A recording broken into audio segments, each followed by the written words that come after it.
what is it that people might be just looking in a person who's going to be filling your role, a business analyst, financial analyst, someone who knows CRM systems, someone who is, some kind of process engineer that can work at Neuralink, for Elon Musk, right? Like you have to be able to answer these questions in advance based off of some of your past history of being in that role already.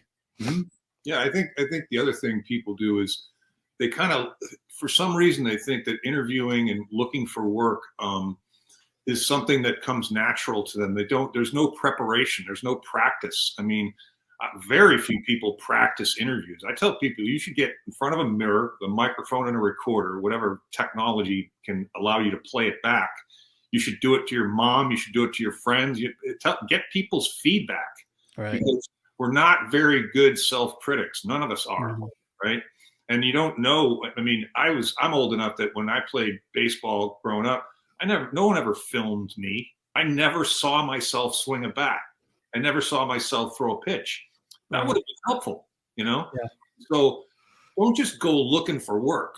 Stop, reflect, conclude, and then practice, It's interesting you say that because I think about your role. You see so many people that you must get so good at reading body language. You look at the resume, their profile on LinkedIn, especially now. Not that you're still doing this. Of course, you sold the businesses, but like if you were to advise someone, you probably got so good at reading the body language and kind of what they're putting out there about themselves at the beginning that you could just thumb through 15 resumes or interviews within the first 3 to 5 minutes. You already know if a person was a good fit or not. What can people do? What's a suggestion, for instance, that you would give someone within the first couple minutes or 3 minutes? I say what to do. I'm going to ask what not to do when they first come in and sit down.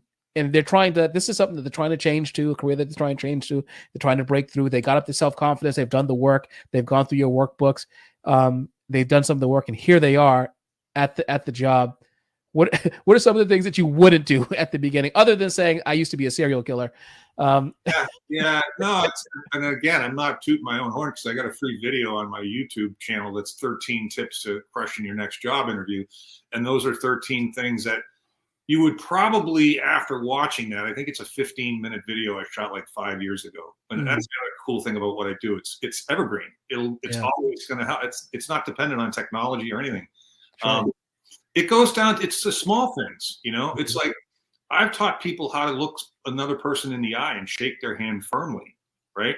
I can't tell you how many, 250-pound football players will give you a wet noodle handshake. It's just like, come on, man.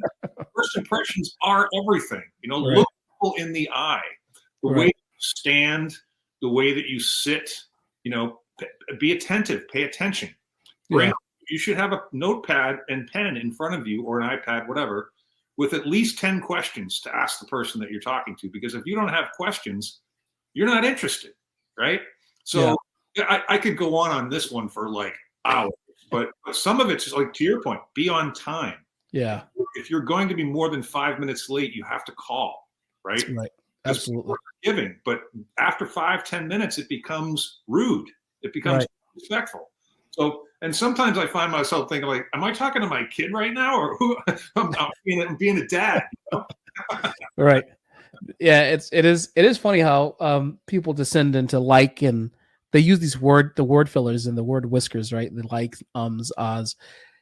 Like you said, and that's where the practice comes in, right? Because you eliminate those things from your speech, and obviously, the more prominent your role in the company, typically, what's going to be expected of you is, I've been a founder, CEO. I'm currently a CEO, and I do other fractional executive work. And what's going to be expected from you in some of your explanations and your demonstrations, if you're doing a demonstrative, if you're presenting to a group of people who are decision makers, is that you can deliver the information without saying, put this presentation together, and then I had totally a randomly awesome time doing this, and it was so cool, that I'm beside myself, and I'm like aghast at the experience. You have to be able to speak in a way that communicates, but also doesn't distract, from people.